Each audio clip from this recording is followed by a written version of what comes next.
नमस्कार। चरक उद्घोष चैनल पे आप सबका पुनः स्वागत है। आज हम चरक संहिता सूत्र स्थान के 42वें नंबर श्लोक पे चर्चा करेंगे। और ये बहुत ही सुंदर परिभाषा है जो आयु के लिए दी गई है। तो ये परिभाषा सामान्यतः सभी को कंठस्थ रहती है, और वैसे भी मेरा अनुरोध है सभी स्टूडेंट से कि चरक संहिता सूत्र स्थान के प्रथम अध्याय के सभी श्लोक यदि आप कंठस्थ करते हैं तो आपको बहुत उससे लाभ मिलेगा और आयुर्वेद के प्रति आपकी रुचि और अधिक बढ़ेगी।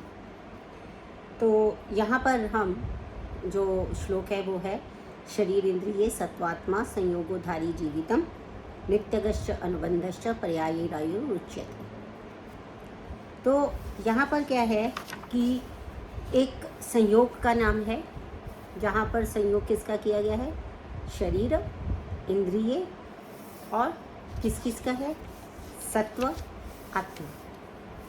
4 कंपोनेंट्स हैं, शरीर, इंद्रिय, सत्व, आत्मा। इनका संयोग है, बेसिकली इसका संयोग है। और बाकी जो आयु से पहले जो बताए गए हैं वो इसके पर्याय हैं। धारी, जीवितम, नित्यगश्च, अनुबंधश्च। तो कितने इसके पर्याय बताए?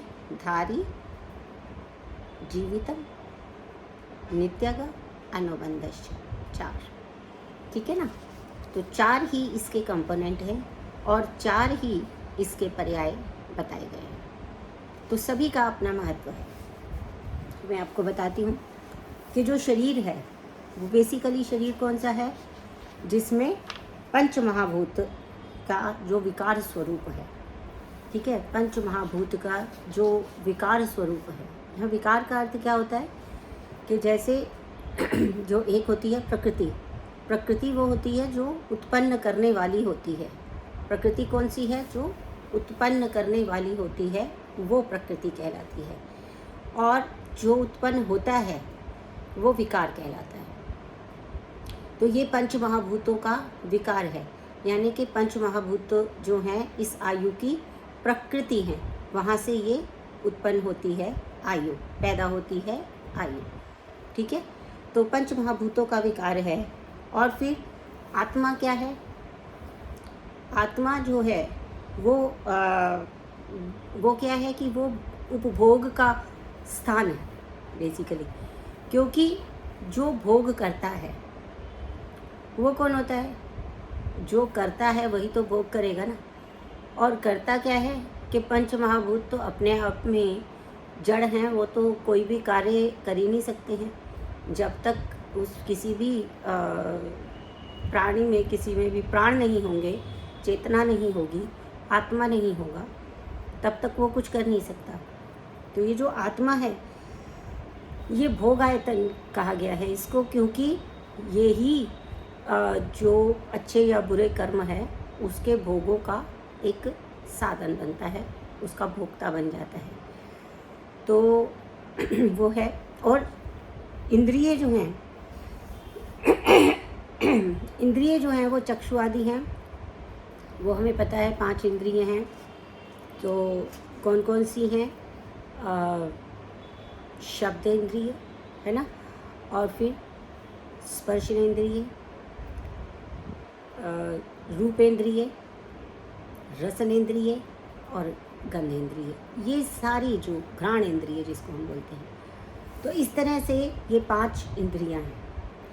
और सत्व है, मन है। तो यहाँ पर एक प्रश्न आता है सॉरी यहाँ पर एक प्रश्न आता है कि सत्व जो इंद्रिय है वो शरीर का अंग ही है, वो शरीर का भाग ही है, फिर भी इसको अलग से क्यों बताया गया? तो इसलिए बताया गया क्योंकि इंद्रियां बहुत ही महत्वपूर्ण हैं। उनका एक विशिष्ट स्थान है, एक विशिष्ट महत्व है। इसके कारण उनको शरीर से फिर से उसके ऊपर एम्फेसाइज करने के लिए, उसको और अधिक बताने के लिए कि इनका क्या स्थान है शरीर में, वो बताने के लिए इंद्रियां को अलग से लिया गया। और सत्व तो है ही, बेसिकली सत्व जो है वो इंद्रियों का भाग भी है देखा जाए तो, परंतु सत्व की भी अपनी प्रधानता है। सत्व की प्रधानता क्या है कि जब तक वो किसी इंद्रिय के साथ नहीं रहता है तब तक हमें कोई ज्ञान ही प्राप्त नहीं होता है। तो इंद्रियां भले ही कितनी भी इंद्रियां रहे, लेकिन ज्ञान तभी प्राप्त होगा जब मन उनके साथ में रहेगा। ये हमें मालूम है। जैसे आप लोग कभी क्लास में होते हैं, टीचर पढ़ा रहा है और आपका मन कहाँ पे है?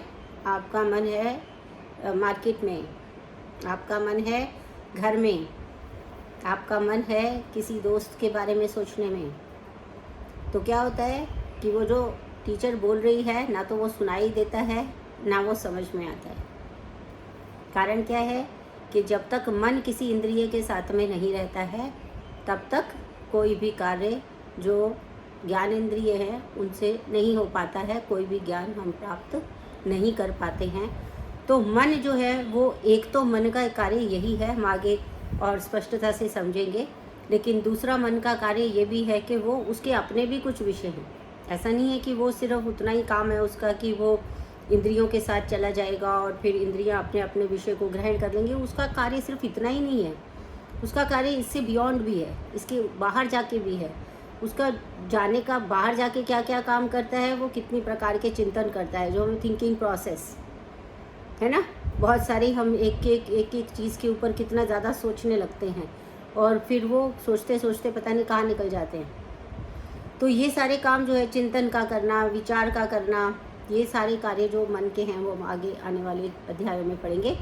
लेकिन यहाँ पे स्पष्ट रूप से ये बताना चाहती हूँ कि संक्षेप में कि जो मन है उसका अपना महत्व इसलिए है क्योंकि वो एक तो इंद्रियों से जो ज्ञान प्राप्त होना है वो तभी प्राप्त होगा यदि मन वहाँ पे होगा, और दूसरे इंद्रियों के ज्ञान के बियॉन्ड भी उसकी एक सीमा है, उसका एक दायरा है जहाँ पे जाके कि वो ज्ञान की प्राप्ति करवाता है, बुद्धि को देता है। तो इस तरह से शरीर, इंद्रिय, सत्व और आत्मा का संयोग।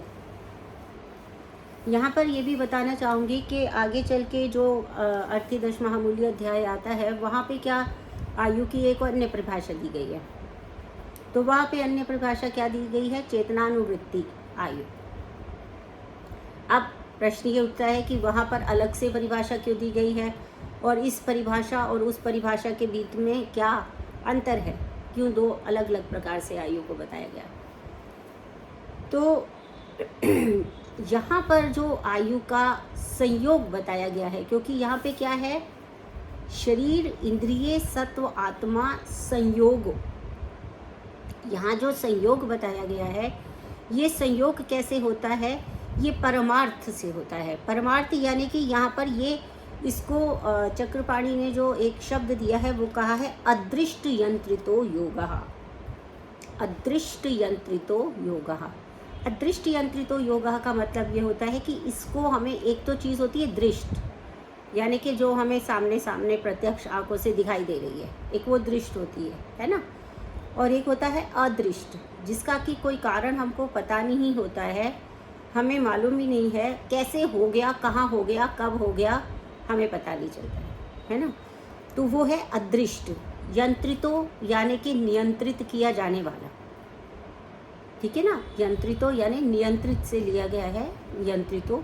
अदृष्ट यंत्रितो यानी कि इस संयोग को जो करवाने वाला है वो अदृष्ट है, वो दिखाई नहीं देता है कि कब ये संयोग हो जाएगा। ये दैव से बंधा हुआ है, क्योंकि दो प्रकार के कर्म होते हैं। इसमें भी आगे चल के ज़्यादा स्पष्टता होगी, लेकिन संक्षेप में दो प्रकार के कर्म होते हैं। देखिए, एक कर्म तो कौन सा होता है, जो हम अभी कर रहे हैं, जो हमें दिख रहा है, और इसको हम क्या कहते हैं, पुरुषार्थ। मतलब ये अभी का पौरुष, प्रेजेंटली जो काम हम देख रहे हैं, जो कर्म हम कर रहे हैं, वो सब ये कहलाता है। लेकिन एक कर्म ऐसा है जो हम कर चुके, वो कर्म जो है वही दैव कहलाता है। क्यों दैव कहलाता है? क्योंकि वो कर्म जो हम कर चुके हैं पहले, उस कर्म का भुगतान हमें करना ही होगा, ठीक है ना। तो आयुर्वेद एक आस्तिक शास्त्र है, वेदों पर आधारित है, वेद का पार्ट ही है, एक तरह से है ही पार्ट मतलब। तो जब वेद का पार्ट है तो वेद पुनर्जन्म में आस्था रखता है। जो हमारे पहले के किए हुए कर्म हैं उसी के अनुसार हमें आयु मिलती है। तो ये संयोग जो है उसके लिए जो एक शब्द प्रयोग किया चक्रपाणि ने, अदृष्ट यंत्रितो योगा, यहाँ पे ये संयोग जो है वो परमार्थ है। अब जो चेतना अनुवृत्ति जो आयु है, चेतना अनुवृत्ति आयु का मतलब यह है कि वो प्रत्यक्ष का ज्ञान कराने वाला है। ये अदृष्ट है, ये जो संयोग हुआ है ये अदृष्ट है, ये हमको नहीं दिखाई दे रहा है कि कब वो संयोग हुआ। क्या हम बता सकते हैं कि कब ये शरीर इंद्रिय सत्वात्मा का संयोग हुआ और कब जो है वो शरीर की उत्पत्ति हो गई, ऐसा आयु की उत्पत्ति होगी, ऐसा हम देख नहीं पाते नेकेड आई से। तो लेकिन चेतना अनुवृत्ति जो है वो क्या है, वो प्रत्यक्ष है कि भाई व्यक्ति जीवित है तो हम दिखाई दे रहे हैं। अभी यहाँ से चेतना चली जाएगी, आत्मा से आत्मा निकल जाएगी तो ये मृत शरीर दिखाई देगा। तो इसका अर्थ ये है कि आयु कितनी है, चेतनानुवृत्ति तक है कि चेतना है तो आयु है और चेतना नहीं है तो आयु नहीं। तो इसलिए ये दो अलग अलग प्रकार की, वहाँ पर जो परिभाषा दी गई है वो पुरुष के हिसाब से दी गई है जो दृष्ट है, और एक जो दूसरा है वो क्या है, जो ये वाली है, ये कैसा संयोग है, ये अदृष्ट है। ठीक है, तो यहाँ पर एक तो इसका पर्याय दिया गया धारी। धारी यानी कि प्राणों को जो धारण करता है उसको धारी कहते हैं। ठीक है ना, आयु है तो प्राणों का धारण भी हो रहा है ना। अगर आयु नहीं है तो प्राणों का धारण नहीं हो पाएगा, तो इसलिए धारिका। फिर क्या है, नित्य ग। अब देखिए इसमें दो शब्द हैं। पहली चीज़ तो होती है नित्य। नित्य का अर्थ क्या होता है, जो हमेशा रहता है। अब प्रश्न ये आएगा कि शरीर तो रहता नहीं है हमेशा, है ना। तो शरीर क्या है, शरीर नश्वर है। तो शरीर नश्वर है, ठीक है। तो इसके अलावा अगर शरीर नश्वर है तो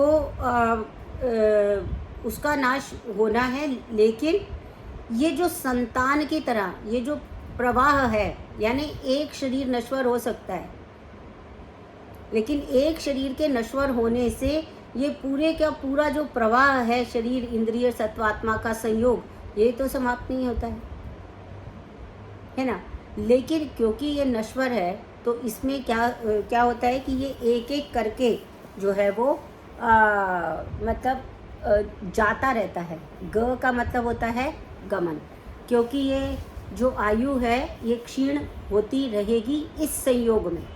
ये जो एक शरीर इंद्रिय सत्वात्मा संयोग आयु, एक व्यक्तिगत जो आयु है ये उसकी बात होती है। लेकिन जो संतान रूप में जो प्रवाह है, यानी कि ये असंख्य पता नहीं कब से ये प्रवाह चलता आ रहा है कि आत्मा इंद्रिय सत्व और आत्मा का संयोग होकर आयु होती है।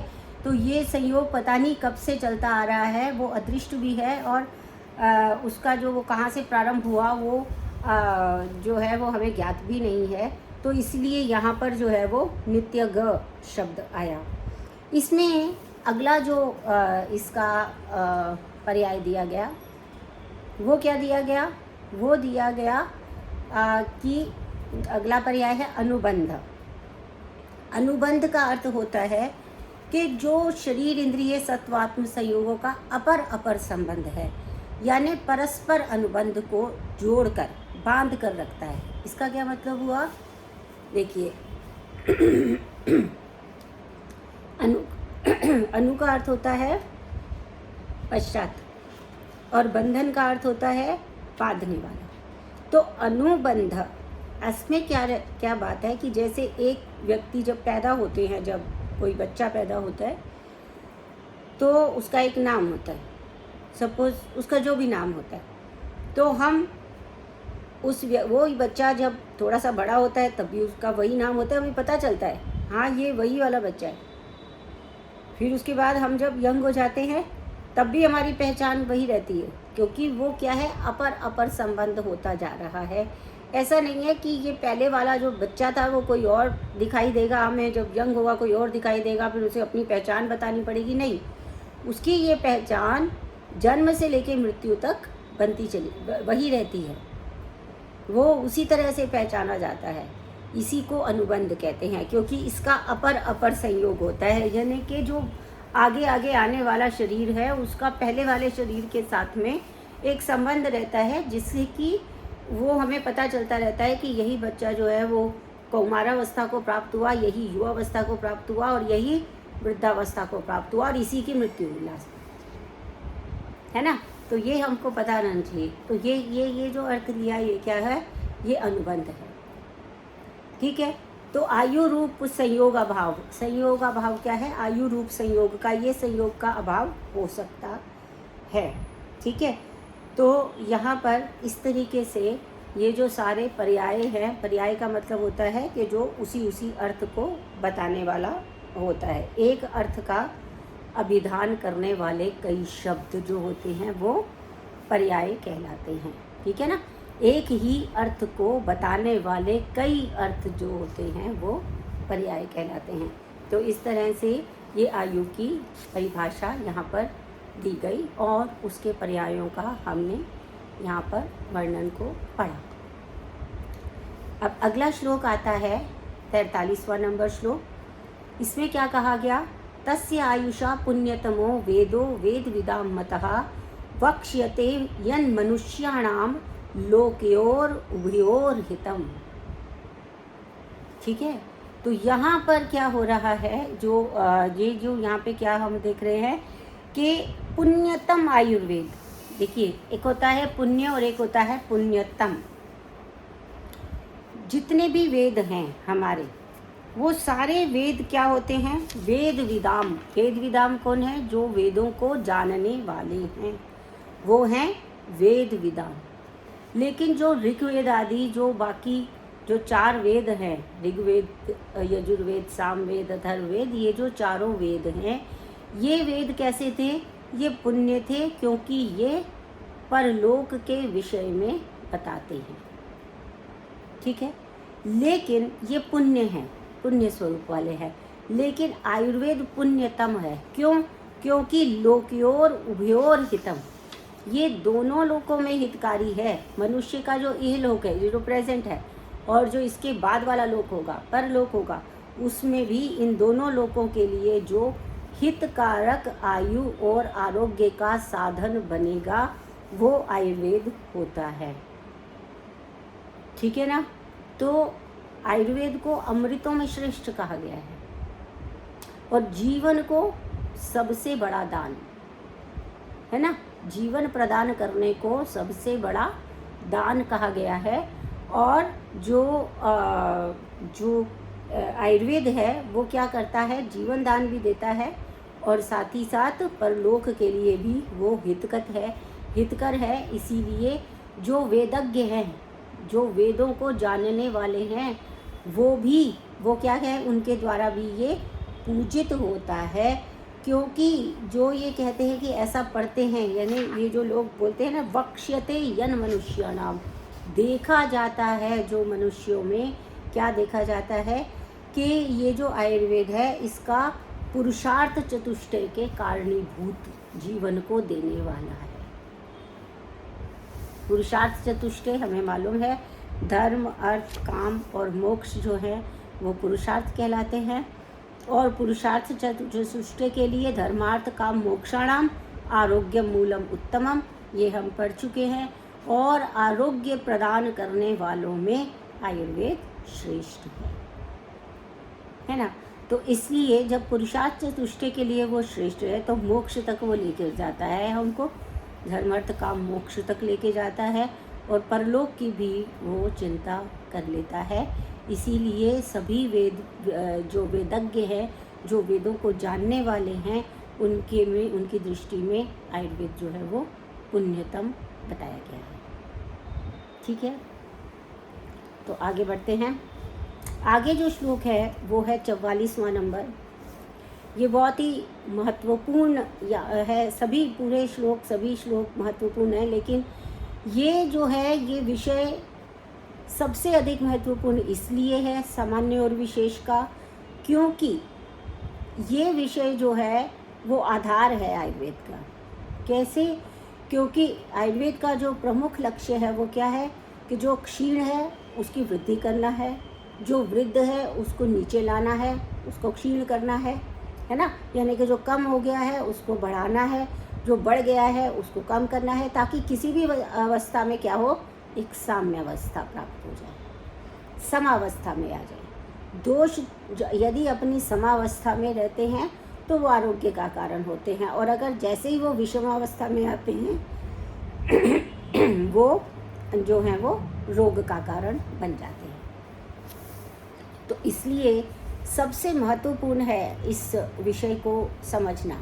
तो यहाँ से वो उन कारणों को बताते हैं। आयु बता दी है पहले, क्या कहते हैं, सर्वदा सर्वभावानां सामान्यं वृद्धि कारणम ह्रास हेतु विशेषस्य प्रवृत्तिर उभयस्य तु। अब यहाँ पर क्या है, सर्वदा सर्वभावानां, ये जो सामान्य है इसको हम 3 परिभाषाओं से समझेंगे, लेकिन इसमें पहली परिभाषा जो है सर्वदा सर्वभावानां।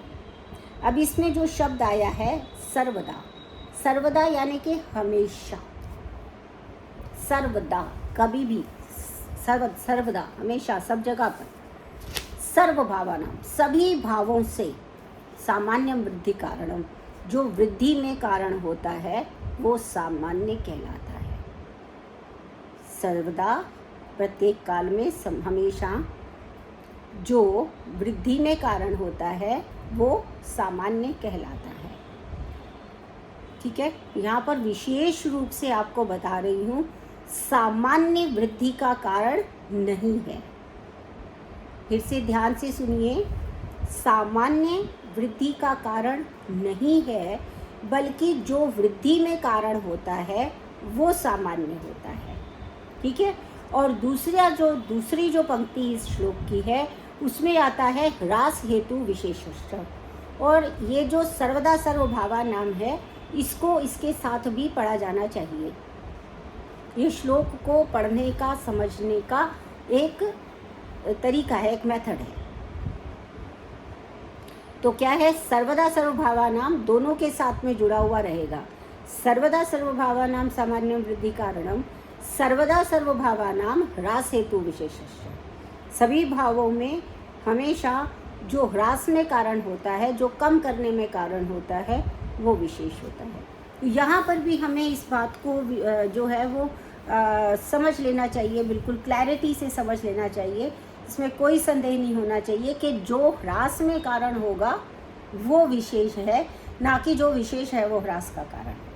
कैसे इस बात को समझते हैं थोड़ा सा, जैसे मान लीजिए कि किसी ने आपको पकड़ लिया, बांध दिया, रस्सियों से बांध दिया।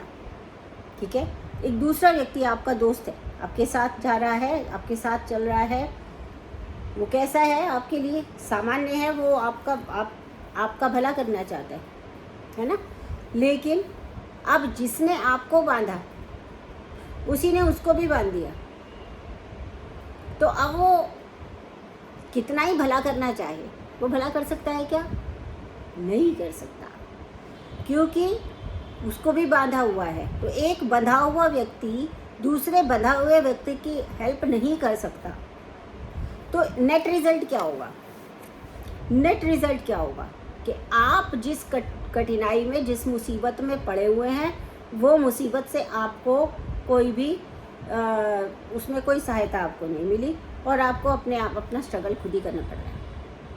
तो ऐसे में क्या होगा कि जो आपका नुकसान होना था वो नुकसान तो होता रहेगा ना, वो हानि होती रहेगी ना। वो हानि रोक नहीं पाया वो व्यक्ति जो चाहता था कि आपकी हेल्प करे, क्योंकि क्या हुआ, उसके पास भी कोई ऑब्स्ट्रक्शन थी, कोई बाधा थी, कोई ऐसी बाधा थी जिसे वो दूर नहीं कर सकता है। तो उसकी भी जो बाधा है, उस बाधा के कारण वो क्या है कि वो तो इसीलिए इसके अंदर एक कंडीशन पैदा हो गई। जब हम कहते हैं कि सामान्य वृद्धि में कारण होगा, तो वहाँ पे एक कंडीशन आ गई ना, एक कंडीशन पैदा हो गई जिसे उपाधि कहा गया। ठीक है, उपाधि यानी इसको भी देखना पड़ेगा साथ में। कंडीशनलेस, यहाँ पे क्या आ गया, एक कंडीशन आ गई। सामान्य जो है वो सर्वदा वृद्धि में कारण नहीं हो पाएगा, तो जो उसकी परिभाषा है ना, परिभाषा उसमें लागू नहीं हो सकती सर्वदा वाले पार्ट पे, क्योंकि सर्वदा का है, हमेशा का है, लेकिन हमेशा सामान्य वृद्धि में कारण नहीं हो सकता। क्यों नहीं हो सकता? क्योंकि जैसे मैंने आपको बताया कि उसको क्या होना चाहिए, कंडीशन क्या लग गई, उपाधि क्या लग गई कि वो कैसा होना चाहिए, अविरोधी होना चाहिए, यानी उस पर कोई ऑब्स्ट्रक्शन ना हो, है ना। अगर कोई ऑब्स्ट्रक्शन आ गई बीच में, बाधा आ गई बीच में, तो ये वृद्धि कारण नहीं कर, ये सामान्य भी होकर भी वृद्धि का कारण नहीं बन पाएगा। समझ रहे हैं आप? तो इसलिए यहाँ पर सामान्य को अविरोधी होना जरूरी है, इस बात को समझिए। तो दो बातें इसमें विशेष रूप से समझी। एक, जो वृद्धि में कारण होगा वही सामान्य है, जो ह्रास में कारण होगा वो विशेष है। यदि हम कहते हैं कि सामान्य वृद्धि में कारण होता है तो उसमें हमें एक उपाधि, एक कंडीशन लगानी पड़ेगी, और वो कंडीशन ये है कि उसे सामान्य को अविरोधी होना चाहिए, तभी वो जो है वो वृद्धि में कारण होगा। लेकिन विशेष में ये बात नहीं है। देखिए, कोई व्यक्ति उपस्थित था मगर वो किसी ऑब्स्ट्रक्शन की वजह से, किसी विरोध की वजह से आपकी हेल्प नहीं कर पाया, तो आपकी हेल्प नहीं हुई। लेकिन वो नहीं भी चाहता होता, ये जो व्यक्ति हेल्प करना चाहता था, चाहते हुए भी नहीं कर पाया, तो आपकी हेल्प नहीं हुई। लेकिन अगर वो नहीं भी करना चाहता होता तो भी आपकी हेल्प नहीं होनी थी। तो इसलिए जो सर्वदा सर्वभावानां ह्रास हेतु विशेषश्च, ये बिल्कुल सही है, इसमें कोई कंडीशन नहीं है, इसमें अविरोधी होने की कोई शर्त नहीं है। क्यों? क्योंकि विनाश तो होना ही है। जो भी उत्पन्न हुआ है ना, वो मृत्यु को प्राप्त होना ही है, कोई चाहे तो, कोई ना चाहे तो, है ना। तो इसलिए ये वाली जो कंडीशन है, ये एक अविरोधी होने वाली जो कंडीशन है, केवल सामान्य पे लागू होती है, विरोध पे लागू नहीं होती है। एक बात को ठीक से समझ लेना चाहिए, ठीक है। अभी दूसरा जो इसके अंदर एक फ्रेज आया है, प्रवृत्तिर उभयस्य तु, इसको सामान्यता जो स्टूडेंट्स हैं जो वो क्या है, इग्नोर कर देते हैं, सिर्फ इतना ही पढ़ लेते हैं कि सामान्य वृद्धि में कारण होता है और विशेष ह्रास में कारण होता है, बात खत्म। लेकिन ये जो लास्ट फ्रेज इसमें कहा गया, प्रवृत्तिर उभयस्य तु, ये बहुत ही महत्वपूर्ण शब्द है, फ्रेज है। क्यों इसलिए महत्वपूर्ण है? क्योंकि इसमें यह है कि जब तक वो शरीर के संपर्क में नहीं आएगा, प्रवृत्तिर यानी उसकी क्रिया नहीं होगी, तब तक वो कुछ नहीं कर सकता। कैसे आपको समझाती हूँ। जैसे मान लीजिए घी है, अब घी को आपने देख लिया, आपके सामने रखा हुआ घी है, तो क्या आपकी बॉडी में वो स्नेह कर दे देगा, ओलिएशन कर देगा? नहीं करेगा। जब तक कि आप उसको या तो इंटरनली ना ले लो या आप एक्सटर्नल एप्लीकेशन ना कर लो, तब तक वो कुछ कर सकता है? नहीं कर सकता है ना। इसी तरीके से अगर कोई वस्तु जो है हमारे अंदर किसी चीज़ को खराब कर सकती है, हमारी धातुओं का क्षय कर सकती है, उसको हमने सिर्फ देखा, लिया नहीं। मान लीजिए कोई लेखन द्रव्य है जो हमारी बॉडी को लेखन करता है, स्क्रैचिंग करता है, यानी कि वो उसको लघु बनाता है। आगे चल के हम ये सारे कर्म पढ़ेंगे। हमने उसको सामने रख दिया, जो है, जैसे जो है वो हमारे शरीर से जो फैट वाला पार्ट है, जो लिपिड वाला पार्ट है, उसको कम कर सकता है, लेकिन हमने उसको सामने रख दिया। कर पाएगा क्या? नहीं कर पाएगा, क्योंकि प्रवृत्ति उभयस्य तु, उभय यानी कि दोनों के लिए जरूरी है, क्योंकि जब तक उसका शरीर के साथ में संपर्क नहीं होगा तब तक वो वृद्धि को प्राप्त नहीं होगा। यहाँ पे ही हमारा जो डिफ्रेंशिएशन है, एक तो वैशेषिक दर्शन से डिफ्रेंशिएशन हमारा यहीं पे पहले से हो गया था, और वो क्या डिफ्रेंशिएशन हुआ था कि हमने जो उन्होंने पदार्थों के जो क्रम बताया था, मैंने पिछली लेक्चर में बता दिया था के जो क्रम बताया था, द्रव्य गुण कर्म सामान्य विशेष समवाय, हमने उस क्रम को बदल के क्या किया था, सामान्यम च विशेषम च आदि, ये कर्म हमने जो क्रम है हमने कर दिया था। तो हमारा पहला डिफरेंस उनके साथ ये था। और दूसरा डिफरेंस हमारा ये है कि वो जातिगत पे डिपेंड करता है, मतलब उसके लिए, क्योंकि वो शरीर के साथ डील नहीं कर रहा ना, वो फिलॉसफी के लेवल पे डील कर रहा है, वो केवल दर्शन के लेवल पे डील कर रहा है। हम उसको उसी सिद्धांत को कहाँ लेके आए हैं, आयुर्वेद में प्रयोग करने के लिए लाए हैं। तो हम ये उसका एप्लीकेबिलिटी कर रहे हैं। जो एक रिसर्च होती है जिसको हम फंडामेंटल रिसर्च कहते हैं, ठीक है ना, तो फंडामेंटल रिसर्च तो कर दी गई वैशेषिक दर्शन में। अब उसका जो अप्लाइड इफेक्ट है, अप्लाइड रिसर्च जिसको हम कहते हैं, जो सेकेंड पार्ट है उसका, वो आयुर्वेद ने दिया है। अप्लाई कैसे करेंगे इसको, सिद्धांत तो सही है, तो सिद्धांत को जो फंडामेंटली जो एक प्रिंसिपल था उसको जो निर्धारित करना था वो कर चुका है वैशेषिक दर्शन। पर हमारा काम क्या है कि हम तो शरीर के अंदर समभाव लाना चाहते हैं, तो इसलिए वो जब तक शरीर के साथ में उसकी प्रवृत्ति नहीं होगी, वो लगेगा नहीं शरीर में जाके, तब तक हमें को कोई भी लाभ इसमें नहीं मिल सकता है।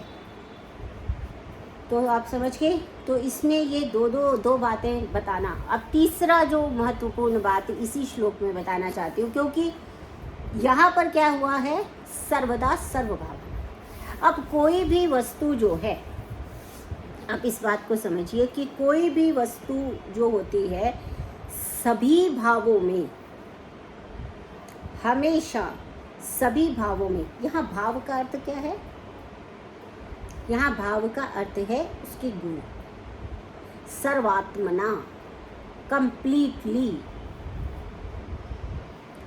पूरे का पूरा वैसा ही जो होगा वो वृद्धि में कारण हो रहा है। तो ये वाली जो परिभाषा इस श्लोक में जो सामान्य की परिभाषा दी गई है वो द्रव्य सामान्य की परिभाषा है। ये केवल द्रव्य सामान्य की परिभाषा है। इसको आगे आने वाले श्लोक में हम गुण सामान्य की परिभाषा और कर्म सामान्य की परिभाषा भी पढ़ेंगे, लेकिन सर्वदा सर्वभावानाम सामान्यम वृद्धि कारणम जो है वो द्रव्य सामान्य की परिभाषा है, और विशेष में भी वो विशेष द्रव्य विशेष की परिभाषा है। ठीक है, तो द्रव्य सामान्य जो की परिभाषा है, क्योंकि सर्वदा सर्वभावानाम, तो द्रव्य ही एकदम से पूरा, सर्वात्मना तो वही हो सकता है। जैसे रक्त का जब क्षय हो जाता है, किसी कारण से हमारे शरीर में रक्त का क्षय हो जाता है, तो क्या चीज़ हमको लानी पड़ती है, रक्त को ही ट्रांसफ्यूज़ करते हैं ना, ब्लड ट्रांसफ्यूज़। किसी का एक्सीडेंट हो गया और बहुत सारा रक्त बह गया तो क्या करते हैं, ट्रांसफ्यूजन कर देते हैं डायरेक्ट। इसी तरह से मान लीजिए कि किसी को बहुत ज़्यादा वॉमिटिंग हो गई, बहुत ज़्यादा उसमें फ्लूइड लॉस हो गया, डायरिया हो गया, बहुत सारा फ्लूइड लॉस हो गया, तो एग्जैक्टली क्या करते हैं, सर्वात्मना पूरे का पूरा हम क्या करते हैं, उसको ट्रांसफ्यूज़ कर देते हैं। पूरे का पूरा जो प्लाज्मा अगर कम हो गया है तो प्लाज्मा ट्रांसफ्यूज़ कर देते हैं, प्लेटलेट्स कम हो गए डेंगू में तो प्लेटलेट ट्रांसफ्यूज़ कर देते हैं। सर्वात्मना, सर्वदा, सर्वभावा नाम का एग्जाम्पल है द्रव्य सामान्य। ठीक है, तो ये परिभाषा जो है वो केवल द्रव्य सामान्य की है। अब आगे आने वाले जो हमारे जो व्याख्यान होंगे मेरे, उसमें हम गुण सामान्य और कर्म सामान्य के विषय में और विशेष के विषय में आगे और चर्चा करेंगे। आज के लिए मैं यहीं पर विराम दे रही हूँ और आप सभी से पुनः अनुरोध करती हूँ कि चरक संहिता को साथ में लेकर ज़रूर बैठें, और सभी स्टूडेंट्स जो हैं एक नियम बनाएं कि हमको दिन में 1 घंटा, केवल 1 घंटा चरक संहिता का अध्ययन, स्वाध्याय अवश्य करना है। आपके किसी भी प्रकार के प्रश्नों का हमेशा स्वागत है। आप कमेंट बॉक्स में जो है अपने प्रश्न भेज सकते हैं, ताकि आगे आने वाले जो लेक्चर्स हों उनमें आपकी जो क्वेरीज़ है उनको सॉल्व किया जा सके। इसके अलावा भी यदि आप कुछ विशेष सुनना चाहते हैं, आपके मन में कोई विशेष चीज़ ऐसी है जो आप मेरे से आप चाहते हैं कि मैं पहले ले लूँ, उसको पहले समझा दूँ आपको, वो भी आप कमेंट बॉक्स में लिख के भेज सकते हैं। तो जो आने वाला अगला लेक्चर होगा उसमें मैं उन विषयों को पहले ले लूँगी। इसके साथ ही बहुत बहुत धन्यवाद।